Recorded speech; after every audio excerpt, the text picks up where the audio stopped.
Welcome to Music History Monday for February 5th, 2024. I'm Bob Greenberg, and the title of today's podcast is Getting Back to Work. If you haven't already, please consider joining me on my subscription site at patreon.com/Robert Greenberg Music, where I blog, vlog, podcast, pontificate, review, and bloviate 4 to 6 times a week. On February 5th, 1887, 137 years ago today, Giuseppe Verdi's 25th and second-to-last opera, Otello, received its premiere at the Teatro, alla Scala in Milan. The premiere was the single greatest triumph in Verdi's sensational career, but it was a premiere and an opera that was a long time coming. Background. He was born on October 10, 1813, in the sticks, in the tiny village of Roncole, in the northern Italian province of Parma. Verdi's first opera, Oberto, received its premiere at the Teatro, alla Scala in Milan in November 1839, when Verdi was 26 years old. Oberto was a modest success. It received 13 performances, and based on its success, the management at La Scala offered Verdi a contract to compose 3 more operas. Verdi had begun his second opera, a comedy called A King for a Day, when catastrophe struck. He lost his wife and 2 young children to disease during a horrific 20-month span between 1839 and 1840. Rendered nearly insane by the deaths, Verdi nevertheless battled through his grief and managed to complete A King for a Day. The opera received its premiere on September 5, 1840. It was booed off the stage, and its run was canceled on the spot after that one performance. For Verdi, the experience was excruciatingly painful, and it's one he never forgot. 20 years later, still mad as hell, Verdi wrote, quote, "The audience abused the opera of a poor, sick young man, harassed by the pressure of the schedule and heartsick and torn by horrible misfortune. Oh, if the audience then had, I do not say applauded, but had borne the opera in silence, I would not have had the words to thank them. Today, I accept the public. I accept its whistles, on the condition that I'm not asked to give back anything in exchange for its applause." Unquote. From that night in September of 1840 to the end of his life, over 60 years later, Verdi's personal relationship with the public was set in his own mind, and, as far as Verdi was concerned, it was not an affectionate relationship.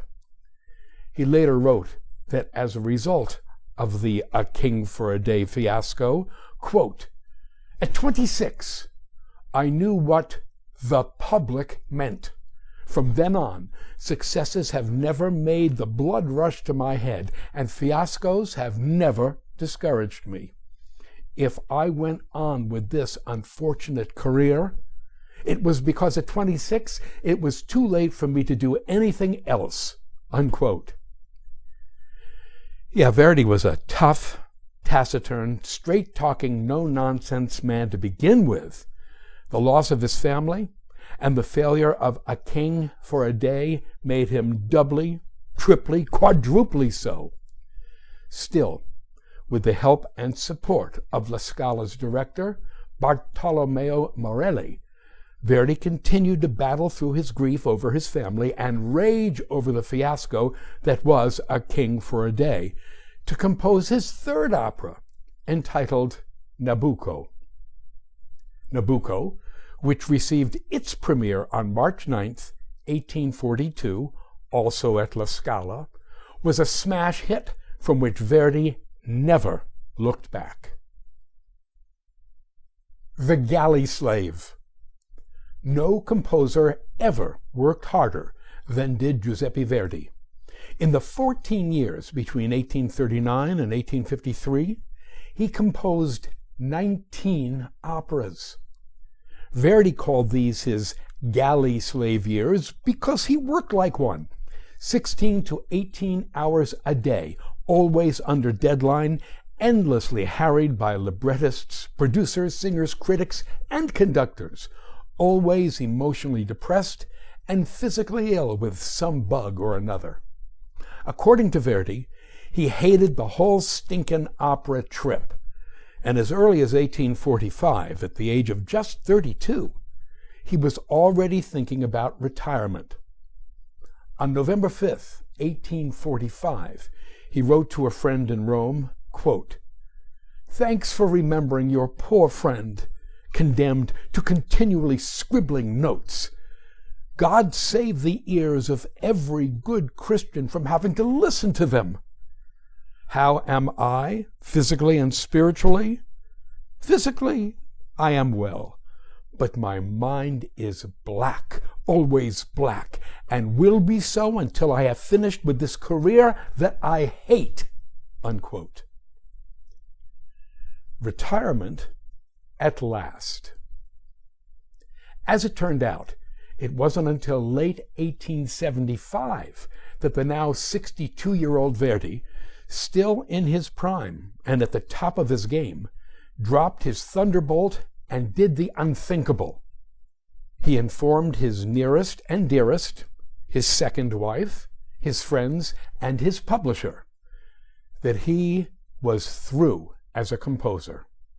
After 24 operas and one requiem, Giuseppe Fortunino Francesco Verdi was done, finito.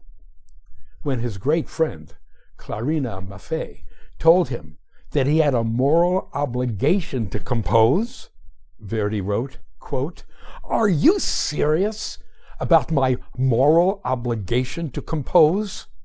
No, you're joking, since you know as well as I that the account is settled." Unquote.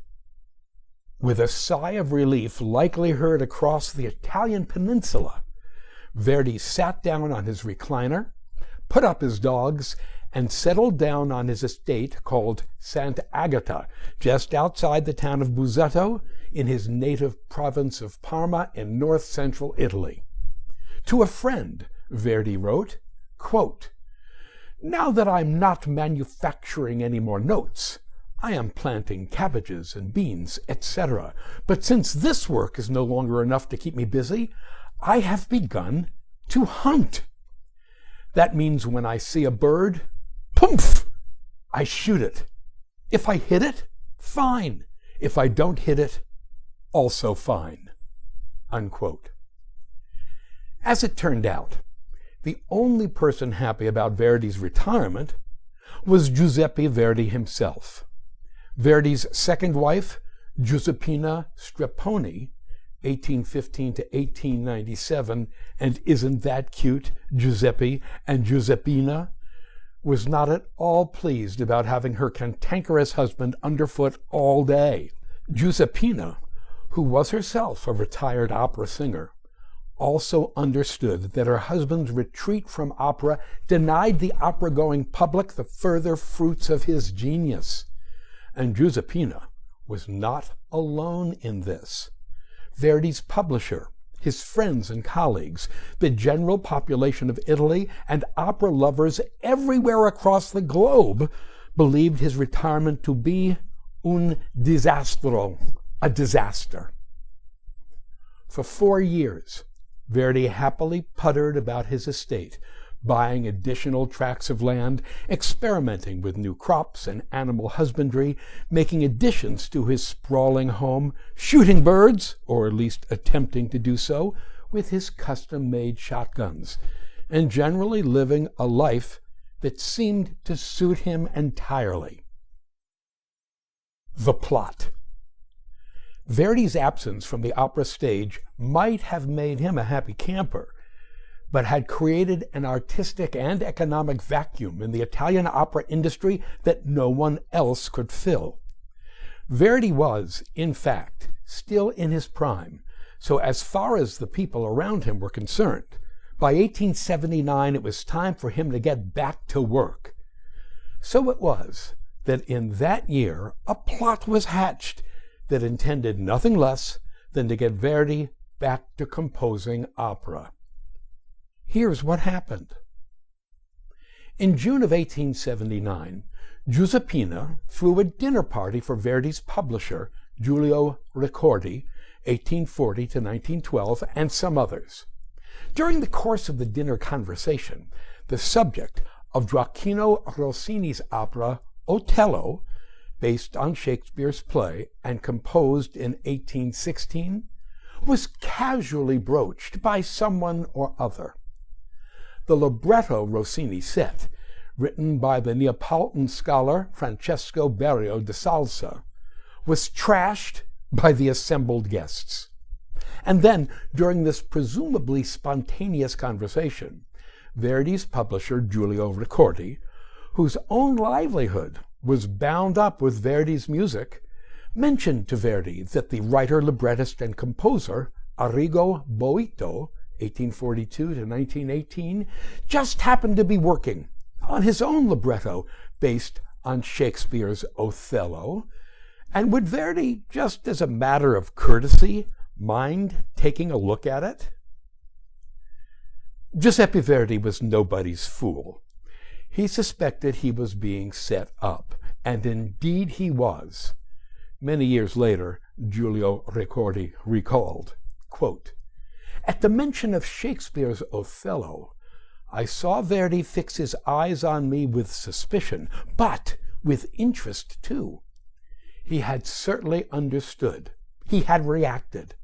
I believed the time was ripe." Unquote. Verdi played along. He met with Arrigo Boito, read his draft libretto, and told him that one day it would surely come in handy with some composer or another. A classic blow-off, or so it seemed. But Signore Boito would not be denied. Based on Verdi's comments, he rewrote the libretto, which he sent back to Verdi in late 1879. And then niente, nothing. Years passed. Verdi would, on occasion, pick up and reread Boito's libretto, then write to Boito and suggest ever more changes. Boito would immediately comply with Verdi's suggestions and then return the updated libretto to Verdi. Without a doubt, it was Boito's patience, persistence, and flexibility that kept Otello alive in Verdi's mind. In March of 1884, Boito again visited Verdi, after which he wrote to Giulio Ricordi, quote, "I have good news for you, but for charity's sake, don't tell anyone. Don't tell even your family. Don't tell even yourself. I fear I have already committed an indiscretion.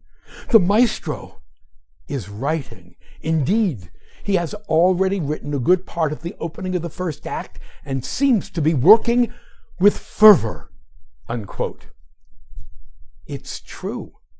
After staring at Boito's libretto for 5 years, Verdi's creative fire ignited, and he began to compose Otello.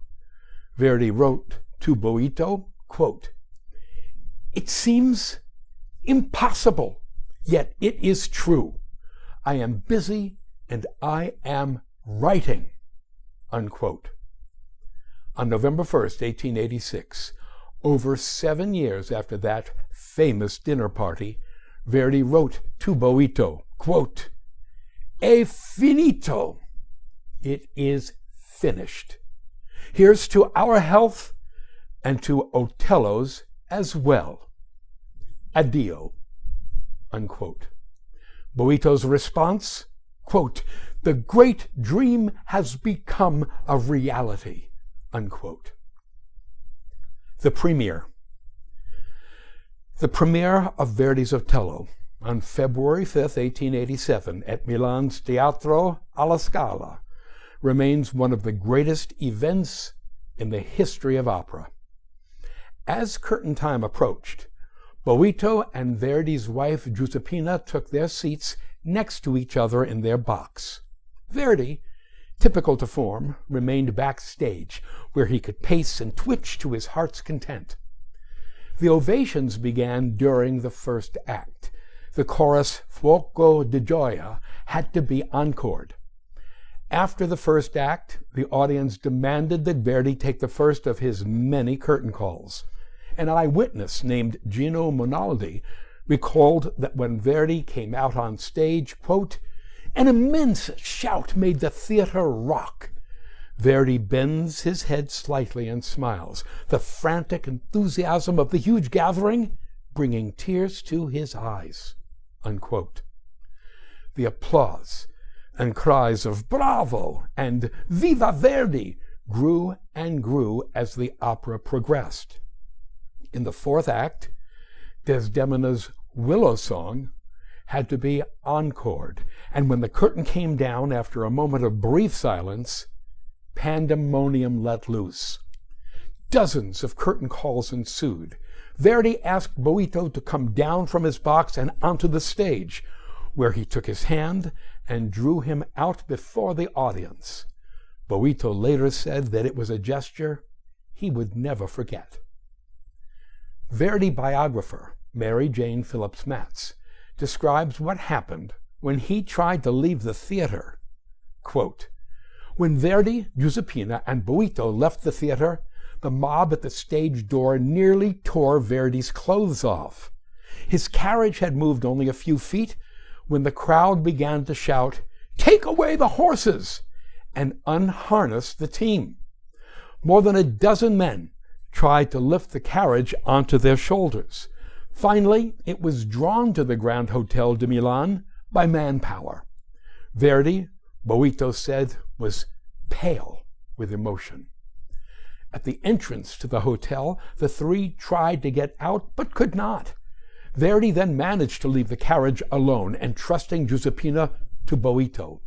As he fought to reach the door of the hotel, the crowd, which Boito described as insane, surrounded him.